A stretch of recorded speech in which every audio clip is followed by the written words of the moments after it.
safety while it's down. They run nose to tail down the back straightaway. How many times this year have we seen exactly that? The 2 and the 12, nose to tail, running almost identically. Whoa, John Andretti scoops to the bottom. He'll pick up a spot as they come back to the line. As they continue to shuffle behind the top three. Back straightaway. Ooh, that is Bradbury and Nato in the 13, the rookie from Connecticut. Jerry Nato in trouble.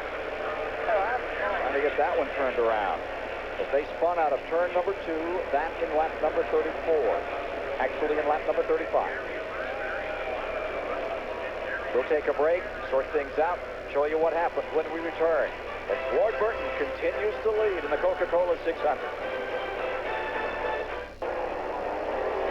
We're back with you live, and just out of turn 4, Jimmy Spencer's done a 360 down across the grass. We're working lap 51, and Spencer, a lucky guy, buddy. Yeah, but you can see he got into somebody. The front valence on that car is bent back just a little bit. That's the front part below the grill there. And all 4 tires look like they're flat spotted as he tries to get back without doing any damage to the car. If these tires come apart, it'll beat the inner panels out of the inside of the tires there and make it awful for 600 miles. Take a look at Jimmy Spencer. Ooh, and it's beginning to happen there. You can see that left front fender. Watch again what happened in turn 4. Oh, he got a little nudge there. Looks like Ernie Irvin there in the 36 got in the back of Spencer, turned him around. As he started around, he made a little bit of contact again. But listen, if you're going to spin in Charlotte, that's the way to do it. Very little damage to that. It was a little bit of time. Right now, he's evaluating the car. I'll tell you, when you take a ride like that, it takes about 2 or 3 laps to regroup and realize everything's okay. Take a look at the replay on this one, folks. Johnny Benson, Grand Rapids, Michigan. Bobby Labonte on the inside. Bobby slips up into him. Ward Burton in the 22 barely misses him right there. He gets sideways in the grass, jumps across the pavement there, gets that car back under control. I'm telling you, that's a piece of driving. At 186 in the Coca-Cola 600. Charlotte, North Carolina. There he is, right there. And there you see Sterling Marlin still running. He made a nice save. Oh, did he ever. He was headed towards the pit wall there and spun the car around and around in the front straightaway here. Very lucky not to hit him. Caution number 3 of lap 186. Okay, They had an incident on pit road. Gary Bradbury coming in there. Scared Baker to death. He thought, oh, man. I saw that opening in the pit road there, and he was headed for it, going round and round. Remember we saw a sportsman car crash there and tear it right in 2, big fire several years ago. Let's take a look at what happened out here, if we can. He's already away. Now this is Sterling Marlin here, going down into the pit. You watch the car right here. It looks like he has it saved. Now it starts around. He hits the pavement to step in for Skinner. I wonder if they found him yet. Well, of course, by the same token, Skinner said this morning if the car was running well, he was going to stick with it. If it wasn't running so well, trouble in the front straightaway. Jeff Bodine sliding round and round. Right here. Gordon going underneath. Down underneath. All right, Jimmy Spencer on the brake. Clear back. Right Clear by. to the back. Clear, come on back. I got to tell you, great move by Spencer. There was a time when he would have been in that thing. He really got the binders on. Bodine with flat tires up front, some damage to the front valence of the car, but other than that, he gets out of that scrape pretty easily, given what could have happened. 488. I hate to say it, but I think Mark Martin put the yo-yo on him. Every time he looks in the mirror, they close up a little bit. He says, I think I'll go to some string here. He just pulls Nato away. crashing. Crash down the back straightaway. Rookie. Nato spinning off turn 2. Yellow is out. That would be for number 5. The car was already beat up from an earlier incident yesterday. The hood flew up in the final practice session. Smashed the roof in, smashed the hood all up. You'll remember this weekend. Lap 277 on your marker. 277 to putting it out. Here's Martin bringing the field by. Jarrett there. Mayfield's across the line. Mayfield was trying to make up his lap that he's done. Coming up. Oh, he gets a little bit of help. Derek Coates there in the 30. Looked like he got into the back of the 13 and they do, and you can see it turn him right around. Sometimes you get a good run off the corner like that. You don't mean to do it. Big 95th in that lead lap. Rusty Wallace looking for that $1 million bonus. Looks in 6th. Jimmy Spencer is in 7th. Trouble on the back straightaway. Todd Bodine, round and round. Caution is out. He's hit the wall. Back into the car, pushed in. He was pretty good.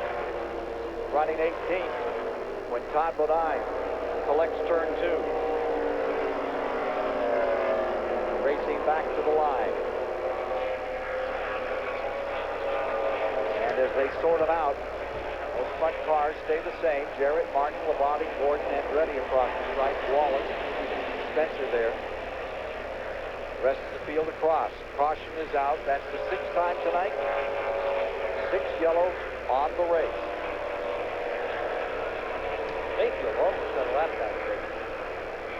Tried to do it twice.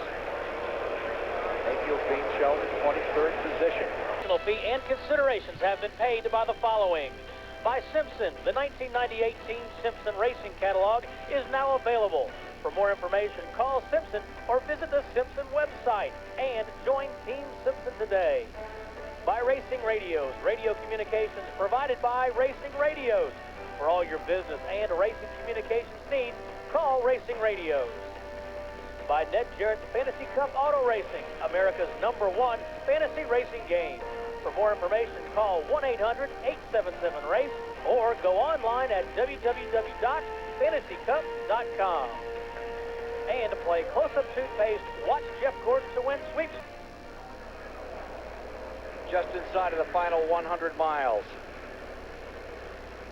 And you're seeing Dale Earnhardt leaning into Randy LaJoie's car after both have crashed up here in turn 4. Hard crash into the wall. Here is Earnhardt clutching his side as he steps away from number 3. It has been a hard hit. LaJoie is still in there. Here he is clambering out. Up against the wall backwards. Earnhardt wearing that cloth as a result of burns he suffered in the Talladega accident. See him on the outside of LaJoie there as they start off the corner. The back of LaJoie's car starts to wiggle just a little bit right there. He loses control into the outside wall. You see Earnhardt had nowhere to go. LaJoie lost the back of the car coming off turn 4. And it's a good thing we didn't have a microphone in LaJoie's car when Earnhardt stuck his head in there, I'm sure. It was a very short speech.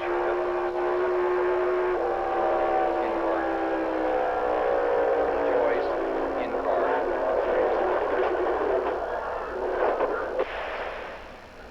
It'll come back. Story in the Mark Martin pit. The crew anxiously awaits any move from their driver. They know they have done everything they can to give him a good race car. Got a car in the wall. Oh boy. Bradbury has crashed for 78. This makes a whole different race now. That brings everybody back into contention on the lead lap. 22 laps to go. Well, what do? Do you stay out there and keep your track position? Do you pit and take tires? Well, if you're out back, no question. Yeah, you surely I'm pit. sure you're going to see Benson make that move. Nemechek, Andretti all come in here to try to muddy the slipstream up in front. You know, Bradbury hit very, very hard up there in turn 4. That car sandwiched up against the outside wall there. A very hard lift. 8th caution. Wallace comes across leading. Just exactly what he didn't want to see. There you saw Pemberton looking on. Crew chief, car number 2. We get down to the end. The white flag is out. This is it to decide it all. Final lap into turn number 1. Jeff Gordon, unrelenting, has continued to draw away, but now Wallace has closed in a little.